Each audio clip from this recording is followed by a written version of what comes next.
Welcome guys, চলে এলাম নতুন একটা ব্লগ নিয়ে। আগের ভিডিওতে তোমাদের দেখিয়েছিলাম ভিউগুলো লেট 55 ইঞ্চি টিভিটির আনবক্সিং এবং টিভির সাথে কি কি দিয়েছিল সেই সব। আজকের ভিডিওতে টিভি সম্পর্কে নানা তথ্য দিব এবং টিভিটির দাম কত পড়েছে সেটাও বলবো। দেখতেই পাচ্ছ সকাল সকাল কোম্পানি থেকে লোক চলে এসেছে ইনস্টলেশনের জন্য। যদি টিভিটির ওয়াল মাউন্ট এই টিভির সঙ্গে ফ্রি না দিত তাহলে হয়তো আজকে ইনস্টলেশন হতোই না, কারণ এই 55 ইঞ্চি টিভির ওয়াল মাউন্ট তাদের কাছেও ছিল না এবং এটির দামও প্রায় 1.5 থেকে 2000 ছিল। তো সবথেকে আগে তারা টেবিল স্ট্যান্ডটি খুলে নিল এবং টিভির পিছনে যন্ত্রপাতি লাগাতে থাকলো। এর ফাঁকে তোমাদের কিছু ইনফরমেশন দিয়ে দিই, যেমন এই টিভিটি একটি 4K টিভি এবং তার সাথে এটাতে ইনবিল্ট এআই আপস্কেলিং রয়েছে, যার জন্য লো কোয়ালিটির ভিডিও সুন্দর দেখায় এবং টিভিটির ডিজাইনও একদম বেজারলেস এবং এর বডিও অ্যালুমিনিয়াম এবং পলিকার্বনেটের। এর স্পিকার হলো 24 ওয়াটের এবং সত্যি বলতে খুবই লাউড সাউন্ড এবং অনেক ক্লিয়ার শোনা যায় এবং এই টিভিতে ডলবি ভিশনও সাপোর্ট খায়। তোমরা ডলবি ভিশনেও মুভি দেখতে পারবে। এই টিভিতে ভিউ1 1.5 গিগাহার্টজ এর প্রসেসর লাগানো আছে। এই প্রসেসরের জন্য এই টিভির ওভারঅল পারফরমেন্স অনেক সুন্দর হয়ে যায়। এই টিভিতে তোমরা তোমাদের অ্যান্ড্রয়েড ফোন অথবা আইফোন কেও কানেক্ট করতে পারবে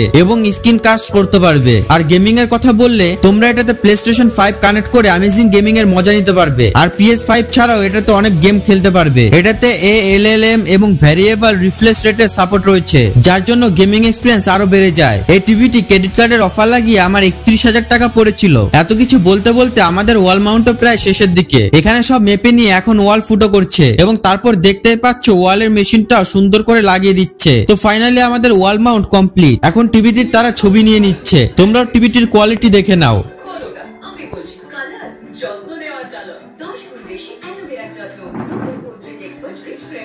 তো আজকের ভিডিওটি ছিল এই পর্যন্ত। ভালো লাগলে লাইক, শেয়ার এবং সাবস্ক্রাইব করে দিও।